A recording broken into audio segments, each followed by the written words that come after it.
Hi guys, welcome to Alive, my search for the best ways to live. I'm your host, my name is Jiggy Jr. Now my search for the best ways to live has brought me here in Marigondon with a beautiful view of the Mactan Channel, having a cup of coffee. If you notice, there's the sea breeze, the waves crashing into the shore, and good conversation with Jean-Luc. Yeah, thank you. Hi, Jean-Luc. How are you? I'm fine. This feels like paradise. You know, the sound of the waves crashing into the rocks, a cup of what I think is French coffee. No, it's brewed Filipino coffee. Filipino coffee, but French pressed, right? Yeah, right. Because you're a Frenchman yourself, right? Yeah. So I'm very curious about your story. We've known each other for a few weeks now, and I sort of have a sneak peek of what your story is, but I'd like everyone to know your story. Jean-Luc, my first question for you is, what brought you here to these beautiful islands of the Philippines? What brought you here to Marigondon?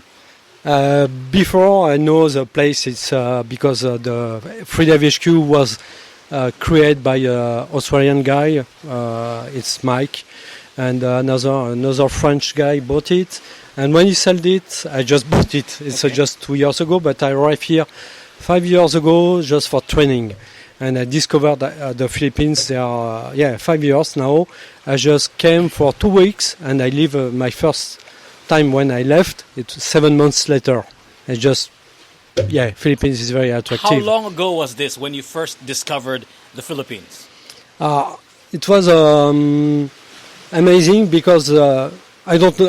I just expect Asian country, but it was a shock because the Philippines is Asian country, but with one part it's European culture, and with a Christian first, and many things like that. I was just little bit shocked because I expect something like, Vietnamese or.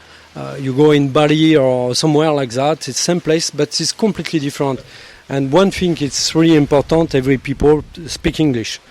Yeah, my English is not very good, but that's a good link already. Mm-hmm. And step by step I discovered the Philippines, and I love the Philippines, in fact. That's why I'm here. You mentioned to me during our previous conversations, Jean, that you were in the sort of military in France, and you were busy with the rough and tumble, the grind, so to speak. And you mentioned to me that you got sick and tired of the grind, and you decided to get close to nature, where your heart is, and that's why you sort of found freediving and you found the Philippines. Maybe because we have a lot of people out there watching this interview who are right in the middle of that grind that you were talking about. That grind of life, when it's sort of like a hamster on a wheel, right? And you can't seem to stop, and it's difficult for us to figure out a way out of that wheel. If you're that hamster, maybe you can describe to us a little bit of that story when you were in that particular wheel. Yeah, in fact, you realize you are inside the wheel when you go out the wheel. Mm-hmm. But until that, you just run. Mm-hmm. Yeah, I was in the army during 20 years ago. Mm-hmm. I work during 20 years. I was in the special forces during 10 years. I was team leader. Mm-hmm. I worked for the French president, and many things like that. And I just travel around the world. And of course, when you are in special forces, every day. Your journey is to manage the stress and to absorb the stress and to stay confident what are you doing, and just give the trust to your team and to go further together. And when I decided to stop, because I was 39 years old, it's already too old to stay in the special forces, I joined a big media company to increase the level of the safety and security inside this company. I was director, and of course the wheel security. Yes, before I run in the wheel, but when I arrive in a private company, the wheel turn more faster. It's just So in the military or in the army and the special forces, the wheel wasn't as fast as the private sector. So you're saying that the wheels turn faster in the private sector? yeah, completely. Yeah. Because you work for the government, and in fact, okay, you work with something to manage the stress and go for the civil war, something like that. But it's easy. In fact, it's easy. You have your salary every day, and if you are sick, the government pays for the social security and many things like that. And if you're deaf, your family, they take care of your family. But when you are in a private company, that doesn't exist. You work, you have the salary, and you need to work more, because I was director, I manage many people and a big budget. If you are efficient, you have your salary. If not, they kick you out. And you have no choice. It's, in fact, and Special Forces was not evident to join and to stay. But when you are director on the special part of the big company, you are like a lemon. They press, and when there are no juice, they just reject you. Okay. And you need to. So when did you feel that was it? After 20 years in the special forces, and if I'm not mistaken, 10 years in the private sector as the security director of a media outfit in France. When did you feel? At what point in your life did you start asking yourself, "Is this what I want with my life?" Yeah, I think it was around 46. I just run because I run. Everybody run after the dream, and it depends what kind of dream do you have. But when you reach the dream, in fact, you realize your dream is perhaps it's just a wind. Yeah. And in fact, that's what I realized. I just want. When I was kid, I just work hard in the field, in the industry for different company, etc. And I continue to go to the school, and it's just already I was in the wheel because my father is just hard worker, and he give me that. What did your father suggest? Just to work and just to learn and work. Learn and walk. That's the way.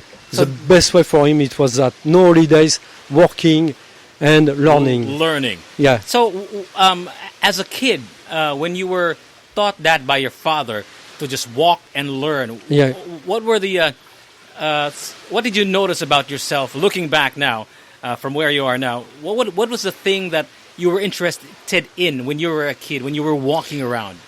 When I was kid, I just remember we have already connection with the nature. With nature, okay. Yeah, that's I love to just go to ride or to run the sun during the weekend. I just go to run during the winter alone very early, like I do now in Philippines. Just wake up around 4 a.m. and just go to run. But you are in the contact with the nature because the nature is like you need to accept what it is. Sometimes it's snowing, sometimes you have a good weather, sometimes it's raining. So you already had a connection with nature at a young age. Yeah. I asked that question because this is relevant to where you are now. Because from what I understand, during your time with the Special Forces, there were certain skills that you were taught, including scuba diving and freediving, right? Yeah. And indeed. in fact, those were the skills sets that you had, that you brought with you here to the Philippines. What made you decide to pursue freediving? Freediving, in fact, it's real connection and it's a real. In fact, you are in front of the mirror and you can see yourself. There is no lie. There is just the reality of who you are, what you are, and where you are. This is a mirror. In fact, you can escape. You can just socialize and show off all the time in your life. That is not a problem. You can do it with everybody. But when you are alone, you are in front of yourself. It's like you take a mirror and just, okay, what are you doing today? Where are you? Try to do your best for yourself, for the other. Yes or not? You cannot lie. Is that you know who you are.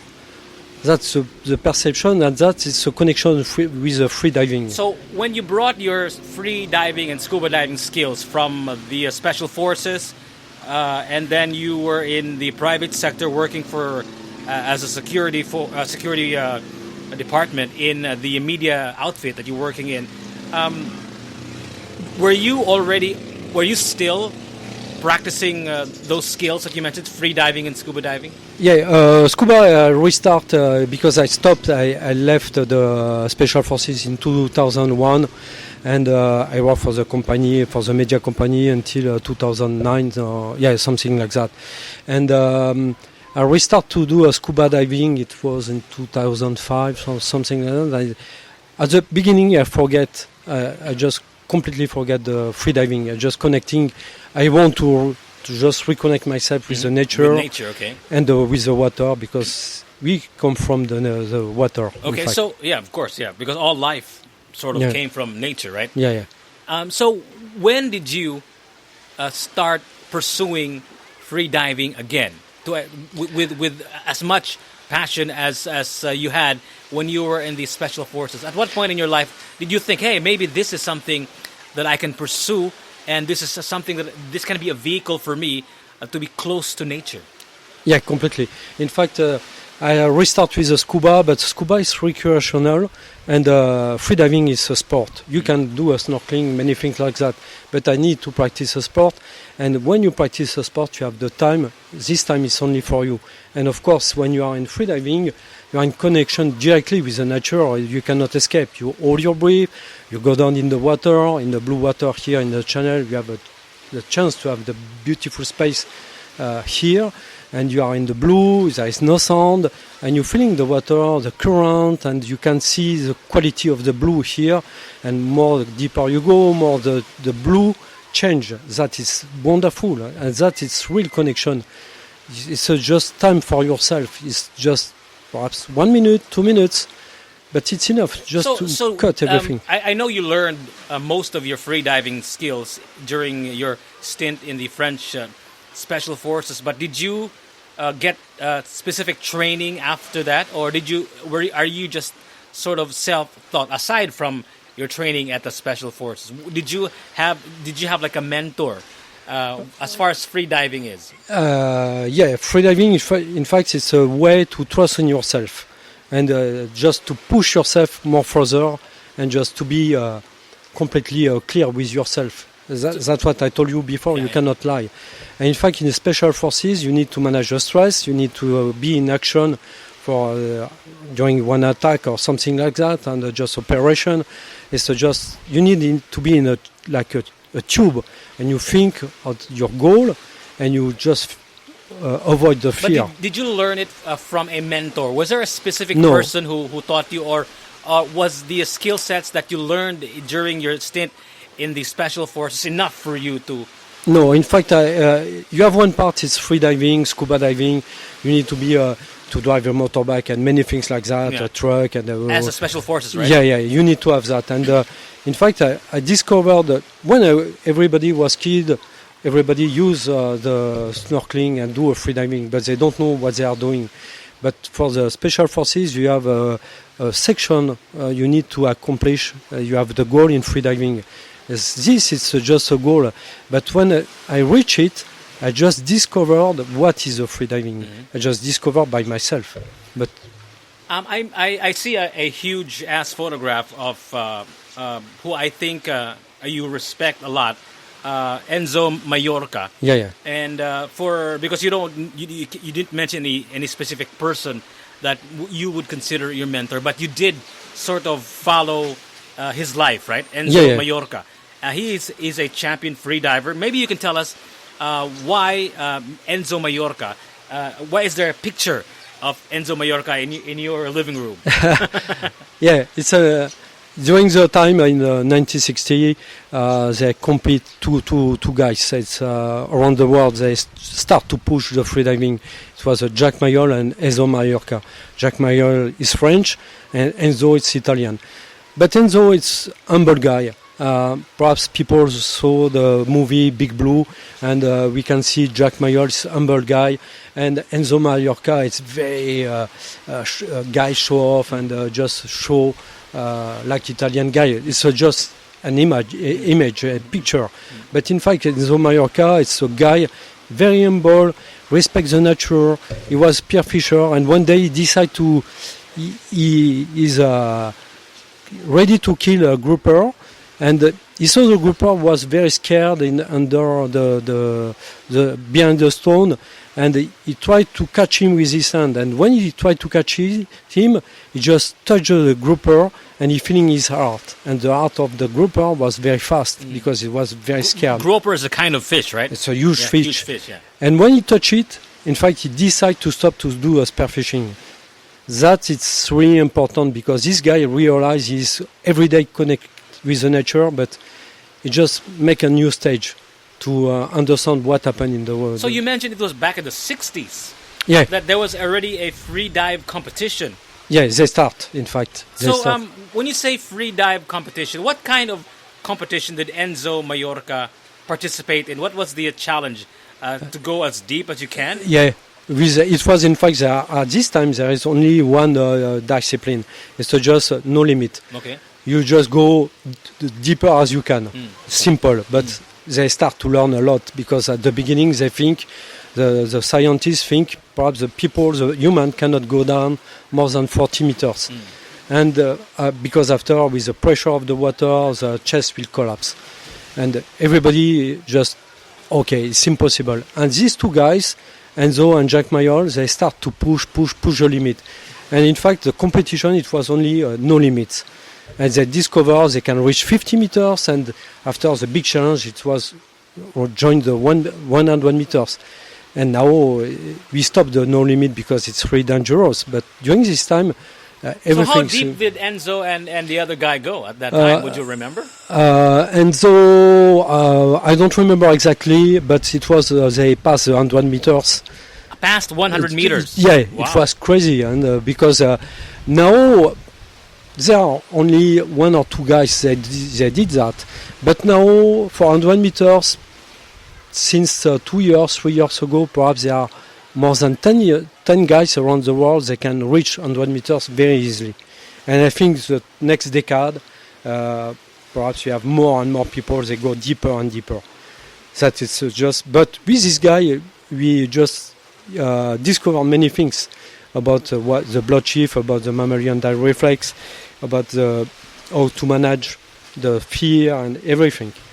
You mentioned mammalian dive reflex. Reflex, right? Yeah. You correct me if I'm wrong. From what I understand from that phrase, mammalian reflex, it is sort of accessing the fish in you. Is that what that means? It's in fact it's a gene we have inside our body. The humans have that because we stay 9 months in the womb, right? In the womb, and they are okay. And in fact, it's just the time you reconnect yourself with the sea, with the nature, but more with the sea. In fact, we have many chemoreceptors around the face, and we activate the mammalian dive reflex when you are in the water. And we lose this reflex when we are baby and we start to walk. When we start to walk, we lose the mammalian dive reflex, and we activate it when we back to the sea. Mm-hmm. So you're saying that there's actually parts of us, since we came from the water, that is actually part of the human being that is part fish, right? Part mammal of the sea. So is that what the training is? Is that what you're training people to do, to access that part of them that can swim to depths never before gone, and hold your breath as long as you know, a few minutes? Can. In fact, when you activate your mammalian dive reflex, it's like you are like more is stronger, the more you are relaxed in the water. And what we want, in fact, is just to pass the 15 meters, and after we just do a free fall. You are like in a dream. There is nothing up here. Just feeling the water. You can open your eyes, just appreciate the blue, but you just fall, and there is no sound. You are just inside of nowhere, and you are just like in a dream until you touch the bottom and just way up. So you mentioned that you have to be relaxed to be able to perform this skill, which is free diving. It's not different from yoga, right? It's a part of, completely. It's only the thing separate yogas and the free dive is during the free dive you hold your breath. But yeah, yoga is a style of life, and free dive is very close to the yoga, to this style of life. Just respect the other, respect the nature, respect yourself, try to do your best around yourself and with the other. It's just many things is like that. Just try to take care of what do you eat and the animals.